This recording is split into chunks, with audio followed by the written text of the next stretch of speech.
I would like to welcome you all to the talk on the foreign trade policy in India.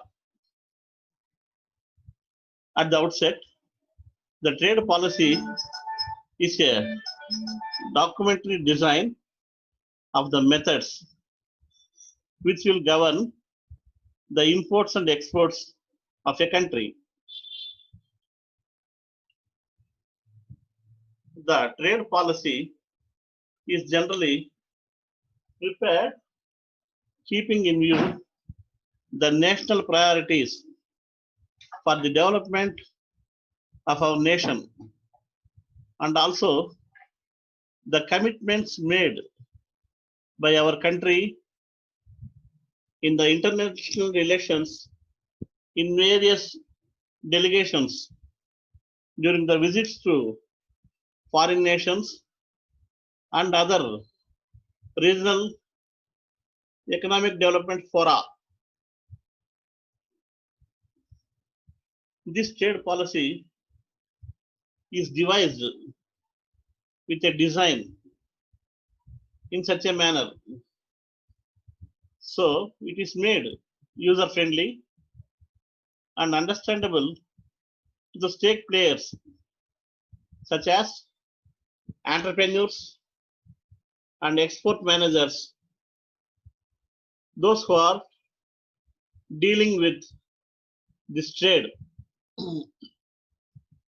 It will also deal with the provision of vital inputs for the implementation of business strategies which are being formulated by the Ministry of Commerce and implemented by the enforcing authority, the Director General of Foreign Trade. Usually, this trade policy is a set of guidelines in the form of instructions for strict compliance by those players in the connected foreign trade as per the orders of the Director General of Foreign Trade. The matters relating to the imports and exports are discussed in detail with a time frame for which these policies will have to be constantly under monitoring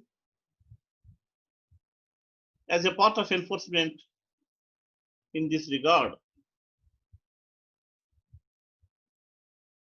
Originally, the foreign trade policy in India is being regulated by the Foreign Trade Development and Regulation Act 1992, which repealed the earlier enactment known as Indian Exports and Imports Control Act 1947. The Director General of Foreign Trade is the authority vested with the powers of enforcing the policy, and he is like a governing body in the matters pertaining to foreign trade policy.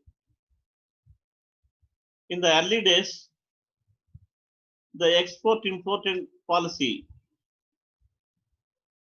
hitherto used to be called as EXIM policy was formulated by the Ministry of Commerce. It continued up to March-April 2004,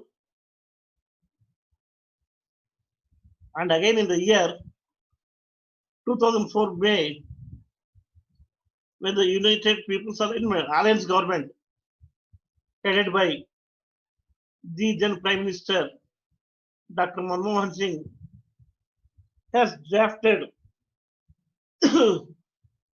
its policy and changed the nomenclature from export import policy into the Indian foreign trade policy. Usually, the Ministry of Commerce from Government of India will be announcing the amendments in the policy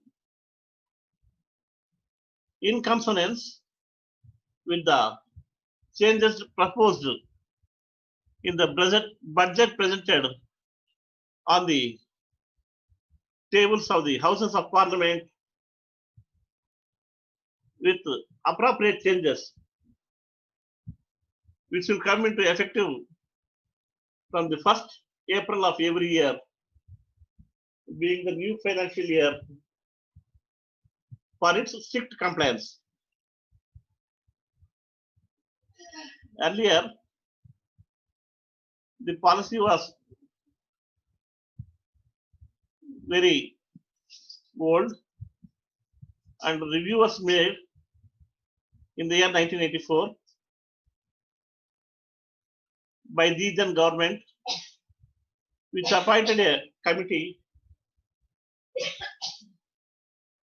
and which gave its report on the adoption of EXIM policy with the duration of 3 years. In the beginning, first phases of planning, the EXIM policy from 1952-53 to 56-57, the adopted measures were in the liberalized manner and helped in import and export trade practices. But in reality, this gave situation which arose for the excessive increase of imports and decrease in exports. Again, from the period from 1956 to 1966,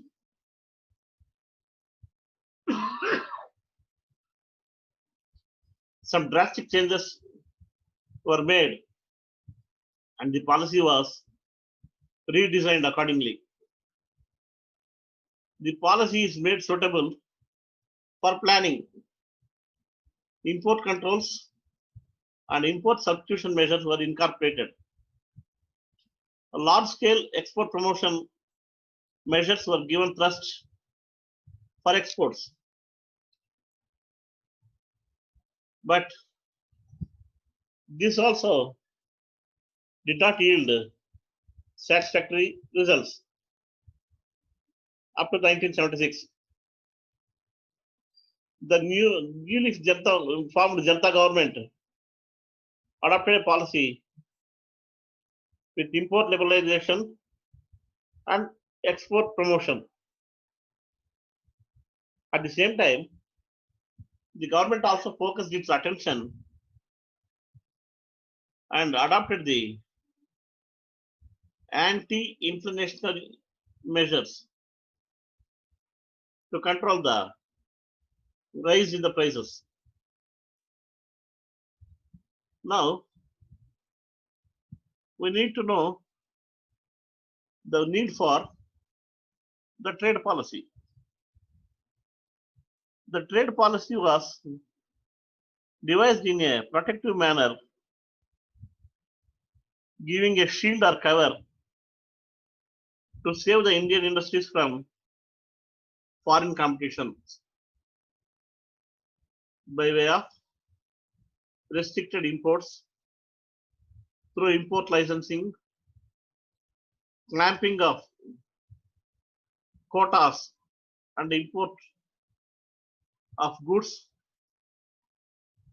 in addition to levying of duties.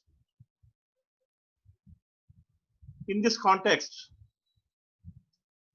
A clear-cut policy was felt the need of the hour and imperative, and the same was followed in the policy, where complete or partial ban on some import of the consumer goods was proposed.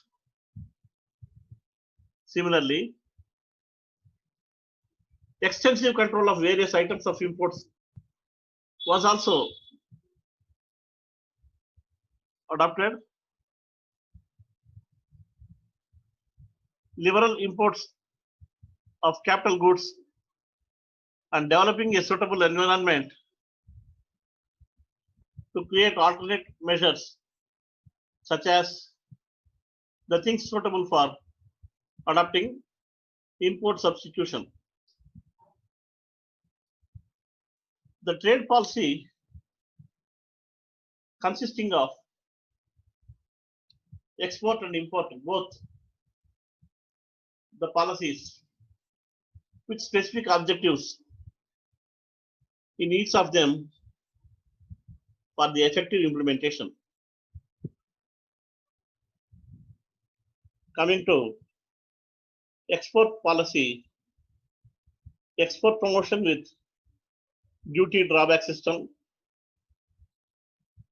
where reimbursement of tariff paid on the imported materials and excise duties paid on the inputs to the exporters. Second one was provision of market development assistance, MDA, which will be helpful to give cash compensatory support to the exporters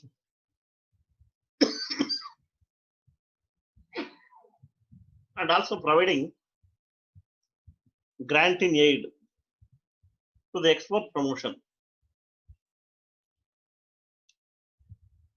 Councils and other organizations for exploring the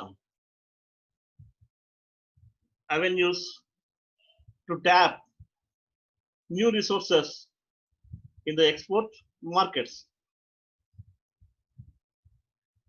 At the same time, fiscal concessions for the exports, such as exempting export earnings from the income tax, either fully or partially, was also granted to boost up such exports. And import policy for exports, which are providing inputs to these sectors at international prices, was also thought of. Similarly, development of export promotion zones and 100% export oriented units for providing suitable climate for more and more exports from our India. The objectives of export policy was to earn adequate foreign exchange and also to finance the required volume of import trade for the development of the economy. Second one is to raise the unit value realization and promote export value of added items. It means to support the export of the finished goods rather than semi-finished and unfinished raw materials, where the value will be less. And also, it aimed at reducing the dependence on any other country from exports and we should to extend its export markets to many other countries, so that in the event of any trouble or unforeseen problem from any other country, it can be diverted and business will not be affected. Next, coming to the restrictions which are being imposed on the exports, it is a general practice when domestic supply is not sufficient, then with a view to make the requirements and meet the local needs, usually ban was imposed and also restricted the exports. So also to supplement the domestic demand for increasing the employment opportunities for our nationals also, this policy was designed in its objectives. Now let us look at the import policy. The import policy was formulated very carefully with restrictions on import volume to the minimum level in order to conserve foreign exchange. Similarly, encouraging imports of items required for further industrialization. The third step being the freedom to modify the import or export promotion with import restrictions and also import substitutions in its policy. Now we need to know these measures. Import restrictions are the controlling measures wherein tariffs and import duties, similarly anti-dumping duties, in addition to customs and other things, will be levied heavily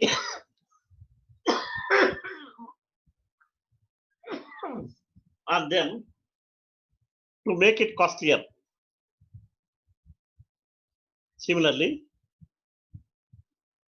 with regard to import licenses or quotas, it must be limited to only certain countries with which we had already bilateral trade relations and agreements.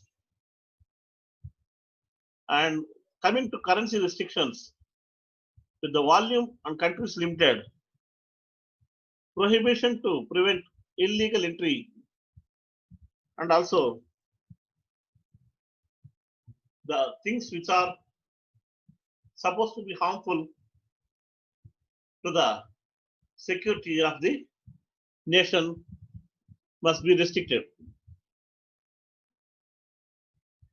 Next, coming to import substitutions, it is the strategy of the government in giving emphasis for replacement of agricultural or industrial imports with those of locally manufactured goods for the local consumption.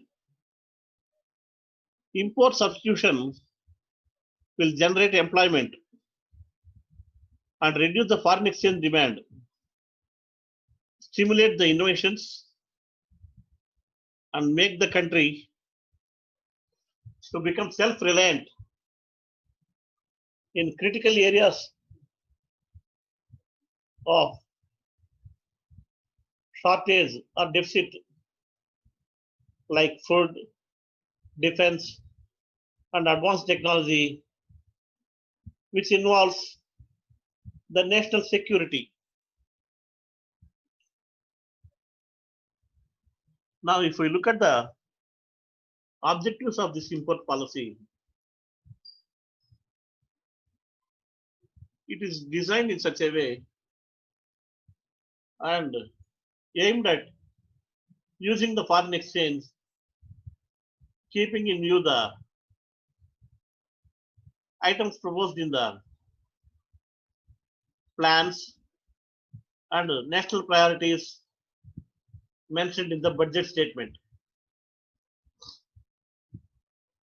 It will also allocate the foreign exchange in the manner as to maximize the capacity utilization of the domestic industries where full employment will be provided and machines will also be put to optimum use. Then coming to the next aspect of protection of domestic industries against exploitation by the foreign goods. There are also tariff measures and quotas and other restrictions are also imposed. But last but not least, all these steps are being taken to ensure the stabilization of prices in the local market by importing the only necessary of supplies.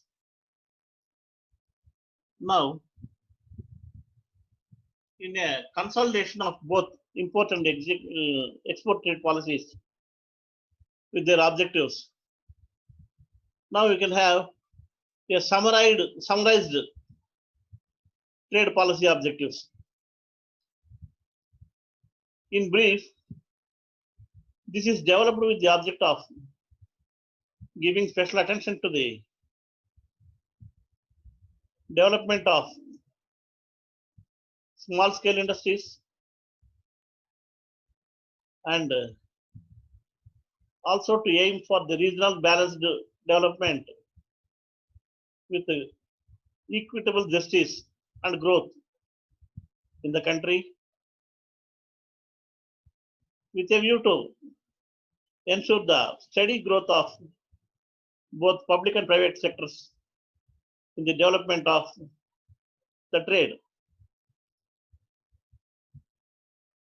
Next important objective is to make the economy to become more open to international trade, where we can have the FDI, foreign direct investment, and at the same time to reduce the regulatory mechanism and also plan in such a way to safeguard our industry. With these few lines, we conclude this talk.